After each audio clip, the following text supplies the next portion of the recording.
Jamani, wale tunataka tuondoke hapa, ndo naisubiri meli ishapaka. Ishapaki mabegi yangu ya kwenda zangu meli, kwenda zangu Pemba, mpaka nachanganyikiwa kwa fulani. Jamani, nenda zangu Pemba. Anepajua Pemba komenti hapo chini. Si tuenda Pemba Unguja pia tunapitia. Pemba, unapajua Pemba wewe? Naondoka bala jamani. Nitaimisi jamani. Natoka. Nitaimisi bala. Eti, mbona mji wa bala ndo huo? Naona mara ya mwisho jamani. Ya kweli haya.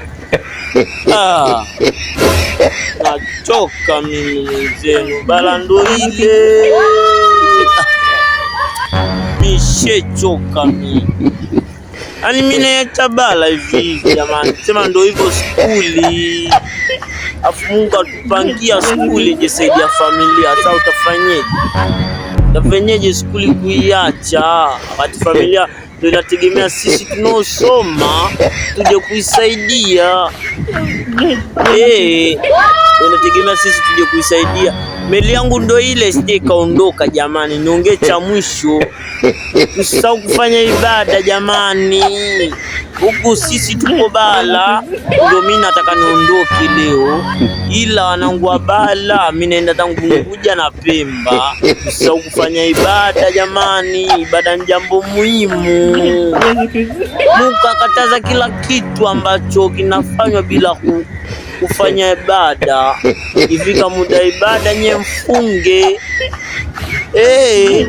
Meli sije kaniacha maana napiga story. Na story nyingi.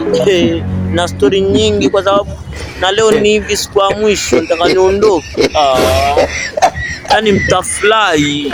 Sema nitajiposti kwa zangu Pemba mtaona. Mimi mtaona. Ambao nijui mimi ndo Abebe creator Abebe ndo mimi. Wengi hawanijui, niko zangu bala. Umeona mabala mabala, kama unajua mabala ngoja nkuninie mabala yale unaona mabala yale ndo mabala yenyewe. Kisikia bala ndo kule. Sasa mimi ndo namalizia jamaa ya mwisho sije nikachwa na meli. Nikaachwa jamani. Unaona ile pale ndo bado watu wanapanda. Mimi nimemwacha shangazi na odoumi papo zangu kule wameshika mabegi. Sasa mimi jamani, mimi nilichohusiana hicho mimi naenda zangu Pemba. Sitaki mazingira mabaya, nikasome mimi kasaidie familia. Ila ndo msisahau ndo kodi ndo hapa ndo hiyo ibada msiache wajawa. Ibada msiache na muendeleze. Mbona kama mimi tupeniache? Kwani amuoni?